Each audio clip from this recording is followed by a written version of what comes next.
Le voyage nocturne de Muhammad, paix et bénédiction sur lui. Lorsque le prophète Muhammad, paix et bénédiction sur lui, et Jibril, sur lui la paix, arrivèrent au premier ciel, Jibril frappa à la porte du premier ciel.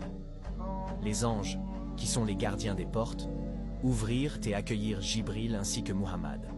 Paix et bénédiction sur lui. Le prophète Muhammad, paix et bénédiction sur lui, rencontra Adam, paix sur lui, puis il monta au deuxième ciel, où il rencontra Yahya, Jean-Baptiste, paix sur lui, et Isa, Jésus, paix sur lui.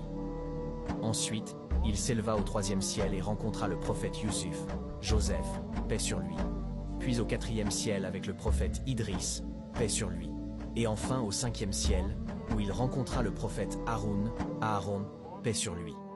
À chaque rencontre, il saluait les prophètes en disant « Assalamu alaykum » et ils lui répondaient en retour et lui souhaitèrent la bienvenue. Dans le sixième ciel, le prophète, paix et bénédiction sur lui, rencontra Moussa, Moïse, paix sur lui. Alors qu'il s'apprêtait à partir, Moussa se mit à pleurer. Il dit « Je pleure parce qu'il y a un prophète qu'Allah a honoré, ainsi que sa communauté, plus que moi. » Le prophète Muhammad, paix et bénédiction sur lui, continua son voyage jusqu'au septième ciel. Là, il fut accueilli par les anges et rencontra son grand-père, le prophète Ibrahim, Abraham, paix sur lui, qui était adossé à la maison établie, Al-Bayt al-Ma'mour. Cette maison est décrite comme l'équivalent de la Kaaba dans les cieux. Chaque jour, 70 000 anges, créés par Allah, effectuent le tawaf autour de cette maison et n'y retournent jamais. Ibrahim, paix sur lui, dit à Muhammad, paix et bénédiction sur lui. Ô Muhammad, informe ta communauté que le paradis est magnifique.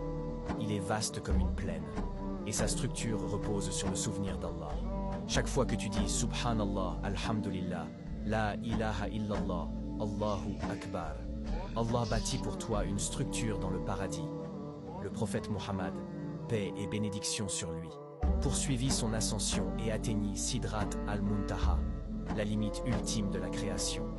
Le prophète demanda à Jibril, sur lui la paix, « Est-ce ici que tu vas m'abandonner?